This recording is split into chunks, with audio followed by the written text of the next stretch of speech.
ಇದೆಲ್ಲ ಮರದ್ದಾ? ಮರದ ಓ, ಇಷ್ಟು ದೊಡ್ಡದಾಗಿರುವಂಥ ಕಂಬ. ಕಿತ್ತೂರು ಚೆನ್ನಮ್ಮನ ಅರಮನೆ ಅವರು. ಓ, ಅರಮನೆಯಿಂದ ತಂದು ಇದನ್ನು ಕಟ್ಟಿರೋದ? 12ನೇ ಶತಮಾನದ ತೇರು ಇದು. ಮರದಲ್ಲಿ ಮಾಡಿರುವಂಥ ರಥ ಇಷ್ಟು ಗಟ್ಟಿ ಮುಟ್ಟಾಗಿದೆ ನೋಡಿ.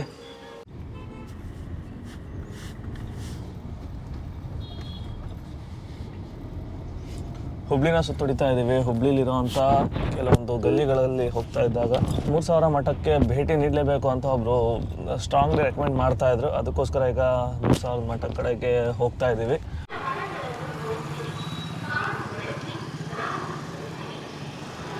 ನಾನು ಈಗ ಹುಬ್ಬಳ್ಳಿಯ 3000 ಮಠದ ಮುಂದೆ ನಿಂತಿದ್ದೀನಿ.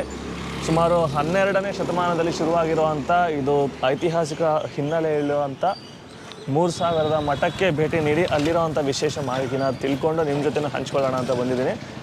ಬನ್ನಿ ಹೋಗೋಣ ಹುಬ್ಬಳ್ಳಿಯ 3000 ಮಠಕ್ಕೆ. ಇಲ್ಲಿನ ವಿಶೇಷತೆಗಳು ಮತ್ತು ಹೇಗಿದೆ ಅಂತ ಅದನ್ನು ನೋಡ್ಕೊಂಡು ಬರೋಣ.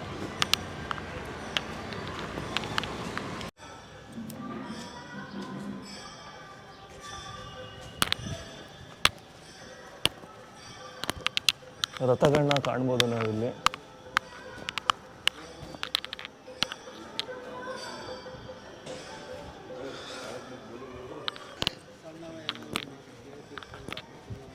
ಈ ಮಠದ ಬಗ್ಗೆ ನಿಮ್ಗೆ ಏನಾದ್ರು ತಿಳಿದಿದ್ರೆ ಹೇಳಿ ಸರ್.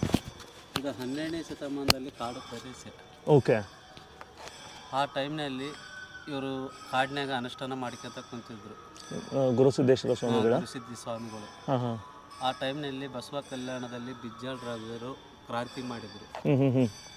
ಮಾಡಿ ಟೈಮ್ನಾಗ ಅಲ್ಲಿದ್ದ 3000 ಜಂಗಮರು ಈ ಕಾಡಿಗೆ ಬಂದರು. ಹಾಂ ಹಾಂ. ಈ ಕಾಡಿಗೆ ಬಂದು ಇಲ್ಲೇ ವಾಸ ಮಾಡ್ಕೊಂತಿದ್ರು. ಸರಿ. ಕೆಲವು ದಿನ ಆದಮೇಲೆ ಬಸವಣ್ಣವರು ಕರೆಯಕ್ಕೆ ಬಂದ್ರಂತೆ. ಸರಿ. ಬಂದ ಮೇಲೆ ಇವರೆಲ್ಲರೂ ಮಾತುಕತೆ ಆಡಿಸಿ ಒಲ್ಲಿ ಅಂತಂದ್ರೆ ಅದು ಊರಿಗೆ ಹೋಗಕ್ಕೆ.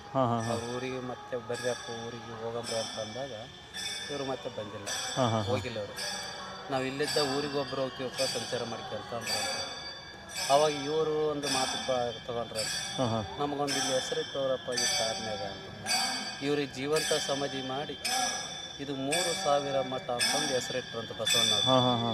ಬಿಟ್ಟ ಮೇಲೆ ಮತ್ತೆ ಇಲ್ಲಿದ್ದ ಉಳಿವಿ ಚೆನ್ನಬಸವಣ್ಣ ಹೋದ್ರಂತ. ಅಲ್ಲಿ ಉಳಿವಿ ಚೆನ್ನಬಸವಣ್ಣಲ್ಲಿ ಅಲ್ಲಿ ಚೆನ್ನಬಸವಣ್ಣ ಅದು ಯಾರು ಸರ್?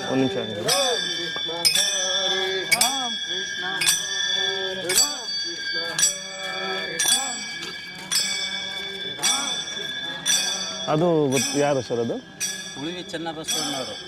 ಅಲ್ಲಿ ಲಿಂಗೈಕ್ಯ ಆದ್ರು ಅವರು. ಉಳಿವಿಗೆ ಹೋಗಿ ಅಲ್ಲಿದ್ದ ಮತ್ತೆ ಅವರು ಎತ್ತಾಗ ಹೋದ್ರು. ಅದು ನಮಗೆ ಪೂರ್ತಿ ಮಾಹಿತಿ ಇಲ್ಲ. ಸೊ ಆಗ್ಲಿಂದ ಸುಮಾರು 12ನೇ ಶತಮಾನದ ಭಾಗದಲ್ಲಿ ಆಗಿರೋದು ಅಂತ. 12ನೇ ಶತಮಾನದಲ್ಲಿ ಅಲ್ಲಿಂದಾನು ಇದು ನಮ್ಮ ಮಠ ನಡ್ಕೊಂಡು ಬರ್ತಾ ಇದೆ. ಅಲ್ಲಿದ್ದಾನೆ ಮಠ. ಇಲ್ಲಿ ಏನೇನು ವ್ಯವಸ್ಥೆಗಳಿವೆ? ಇಲ್ಲಿ ಅನ್ನದ ದಾಸೋಹ ಐತಿ. ಕರೆಕ್ಟ್. ಗುರುಸಿದ್ದೇಶ್ವರ ಸ್ವಾಮಿಗಳ ಸಮಾಧಿ ಇದೆಯಾ ಇಲ್ಲಿ? ಮೇನ್ ಗದ್ದಿಗೆ ಜೀವಂತ ಸಮಾಧಿ ಗದ್ದಿಗೆ ಇಲ್ಲೇ ಇದೆ ಅವ್ರದ್ದು. ಅಲ್ಲಿ ಮೇಲ್ಗಡೆ ಸ್ವಾಮಿಗಳು ವಾಸ ಮಾಡ್ತಾ ಇದ್ದಿದ್ದು ಸ್ಥಳನ. ಧನ್ಯವಾದ ನಿಮ್ಮ ಮಾಹಿತಿಗೆ. ತುಂಬ ಖುಷಿ ಆಯಿತು ನೀವು ಮಾಹಿತಿ ಕೊಟ್ಟಿದ್ದಕ್ಕೆ. ನನಗೇನು ಗೊತ್ತಿರಲಿಲ್ಲ, ನಿಮ್ಮಿಂದ ತಿಳ್ಕೊಂಡೆ ನಾನು. ಮಾದೇವಪ್ಪನವರು ಅಂತ ಸಿಕ್ಕರು, ಸ್ವಲ್ಪ ಮಾಹಿತಿನ ಕೊಟ್ಟರು. ಒಳಗಡೆ ಹೋಗೋಣ. ಇಲ್ಲಿ ಸ್ವಾಮೀಜಿಗಳಿದ್ದಂಥ ನಿವಾಸ ಇದೆ. ಅದಾದಮೇಲೆ ಗದ್ದುಗೆ ಇದೆ, ಅವರು ಜೀವಂತ ಸಮಾಧಿ ಆಗಿರುವಂಥ ಗದ್ದುಗೆ, ಅದನ್ನು ನೋಡೋಣ. ಮತ್ತು ಇಲ್ಲೇನೋ ಒಂದು ಧಾರ್ಮಿಕ ಚಟುವಟಿಕೆ ನಡೀತಾ ಇದೆ, ಅದನ್ನು ನೋಡೋಣ, ತಿಳ್ಕೊಳ್ಳೋಣ ಅದೇನು ಅಂತ.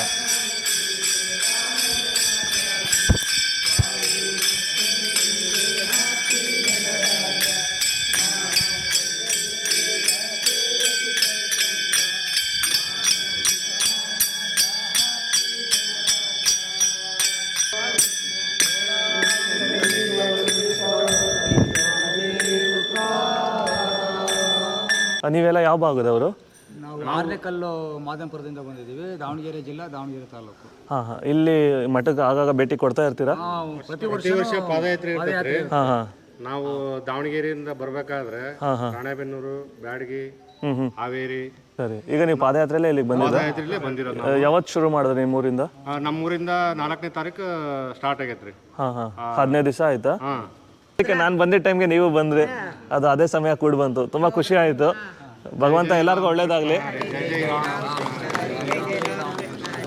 ಯಾವುದು ಹಬ್ಬ ಬಂದರೆ ಮುಸ್ಲಿಮ್ ಆಗಲಿ ಹಿಂದೂ ಆಗಲಿ ಮಠದ ಬಾಧ್ಯ ಬಂದು ಭೇಟಿಯಾಗಿ ಆಶೀರ್ವಾದ ತೊಗೊಂಡು ಅವ್ರ ಫೋಟೋ ತೊಗೊಂಡು ಪೇಪರ್ ಸೇವೆ ಅಂದರೆ ಎಲ್ಲ ಕೂಡಿದ್ದು ಹೌದಾ? ಅವೆಲ್ಲ ಹೌದು, ಯಾವುದು ನಾವು ಭೇದ ಭಾವ ಮಾಡೋದಿಲ್ಲ.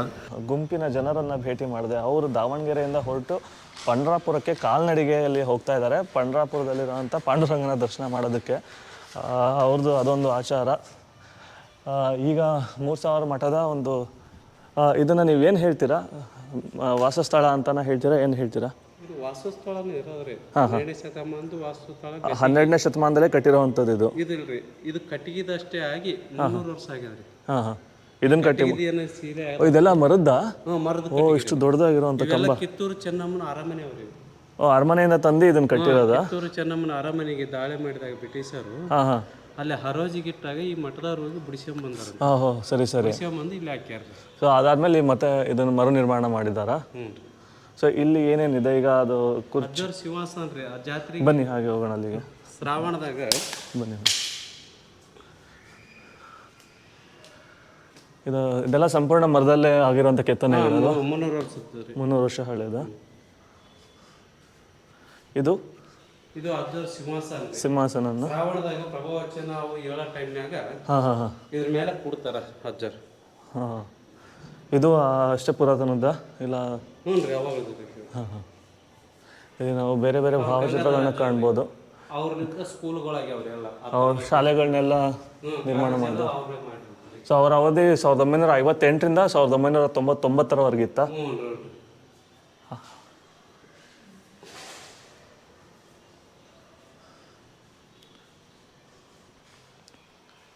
ಇಲ್ಲೊಂದು ಮಹಾದ್ವಾರನ ಕಾಣ್ಬೋದು. ಹೊಸಿಲಿನಲ್ಲಿ ಅಷ್ಟೇ ಚಂದದ ಆಕೃತಿ ಕೆತ್ತನೆಗಳನ್ನ ಮಾಡಿದ್ದಾರೆ.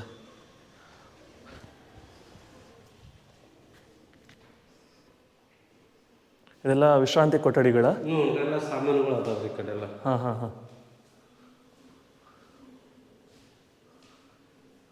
ಬಂದು ಭಕ್ತರಿಗೆ ದರ್ಶನ ಕೊಡಕ್ಕೆ ಇದು ಭಕ್ತರಿಗೆ ದರ್ಶನ ಕೊಡೋಂಥ ಜಾಗನ?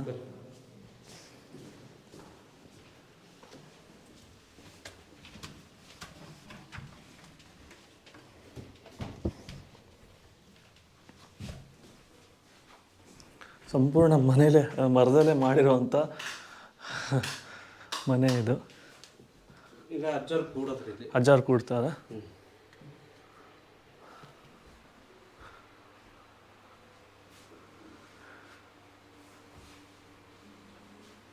ಇದು ಪೀಠಾರೋಹಣದ ಸಮಯದಲ್ಲ?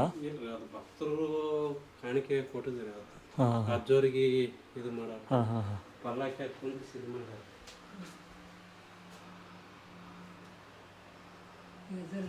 ಭಾಳ ಚಲೋ ಐತ್ರಿ. ಮತ್ತು ಈ ಭಾಗ ಇದು ಶಿವ ಹವಾಮಾನ ಅಂತಂದು ಇವರು ಸೇವಕರೇನು ಇರ್ತಾರಲ್ರಿ. ಸರಿ. ಮರಿ ದೇವರುಗಳು ಅಂತಂದು ಈ ಕಡೆ ಸೈಡ್ ಇರ್ತದ್ರಿ. ಸೊ 3000 ಮಠ ಅಂತ ಹೆಸರು ಬರೋದಕ್ಕೆ ಕಾರಣ 3000 ಯೋಗಿಗಳು ಬಸವಣ್ಣವ್ರು ಇಟ್ಟದ ಹೆಸರು ರೀ ಅದು. ಆಗ ಮೊದಲ ಬಾರಿ ಬಂದವರು ಇಲ್ಲಿ ವಾಸ ಮಾಡಿಸಲಾಗ 3000 ಮಠ ಅಂತ ಹೆಸರು. 3000 ಮಠದಲ್ಲೇ ಶ್ರೀ ಜಗದ್ಗುರು ಗುರುಸಿದ್ದೇಶ್ವರ ಮಹಾಯೋಗಿಗಳ ಗದ್ದುಗೆ ಕೂಡ ಇದೆ. ಈಗ ಗದ್ದುಗೆ ಒಳಗಡೆ ಒಂದು ಸುತ್ತು ಹಾಕಿ ಅದು ಹೇಗಿದೆ ಅಂತ ದರ್ಶನ ಮಾಡ್ಕೊಂಡು ಬರೋಣ. ಇದು ಗದ್ದುಗೆಯ ನೋಟ ಹೀಗಿದೆ.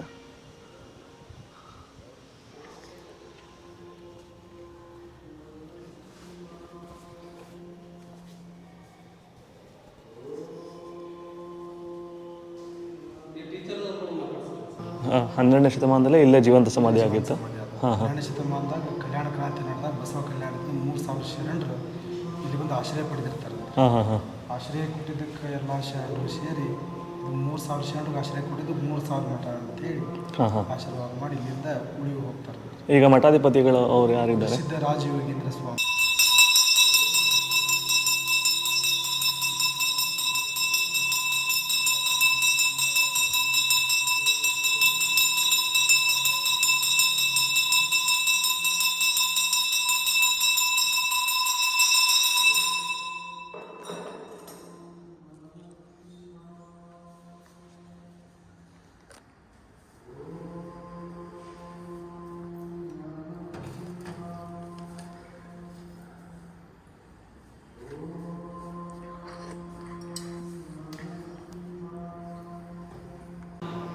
ಮಠದ ಮೂಲಕ ಏನೇನು ಕಾರ್ಯಗಳು ನಡೆಯುತ್ತೆ?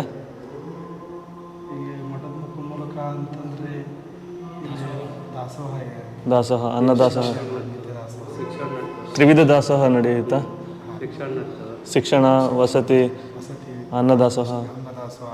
ಮತ್ತು ಎಷ್ಟೊಂದು ಶಿಕ್ಷಣ ಸಂಸ್ಥೆಗಳೆಲ್ಲ ಸ್ಥಾಪನೆ ಆಗಿದೆ ಅಲ್ವಾ ಇವರಿಂದ? ಶಿಕ್ಷಣ ಸಂಸ್ಥೆಗಳು ಭಾಳ 19 ಇವೆ ಸರ್. ಹಾಂ ಹಾಂ. ಮತ್ತು ಇಲ್ಲಿ ಭಕ್ತರು ಎಲ್ಲೆಲ್ಲಿಂದ ಬರ್ತಾರೆ ಸರ್? ಭಾಳ ದೂರದಿಂದ ಬರ್ತಾರೆ. ದೂರದಿಂದ ಬರ್ತಾರಾ? ಹ್ಞೂ.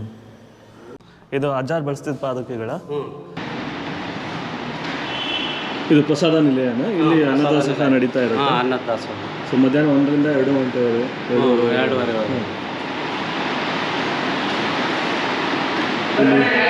ಇಲ್ಲ ಬರೋದಿಲ್ಲ ಅಷ್ಟೇ. ಈ ಪ್ರತಿನಿತ್ಯ ಅನ್ನದಾಸೋಹ ಕೂಡ ನಡೆಯುತ್ತೆ ಮಠದ ವತಿಯಿಂದಾನೆ.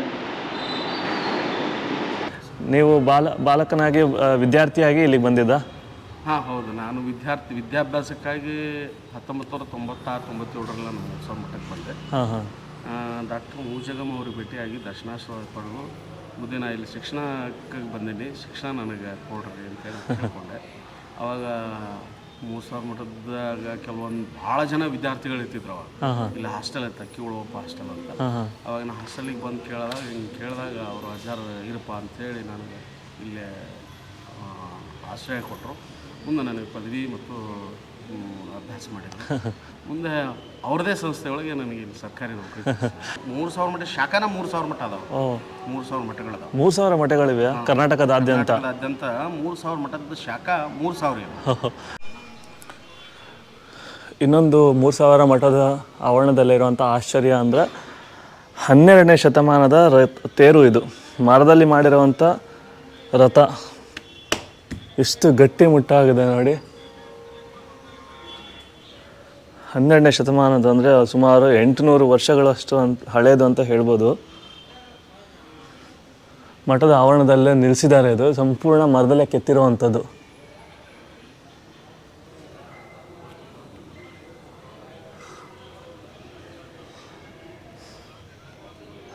ಇದು ರಥದ ಮುಂಭಾಗ ಅನಿಸುತ್ತೆ. ಇಲ್ಲಿ ಹಗ್ಗಗಳನ್ನ ಕಟ್ಟಿ ಈ ಭಾಗದ ಮೂಲಕ ಎಳಿತಾ ಇದ್ರು.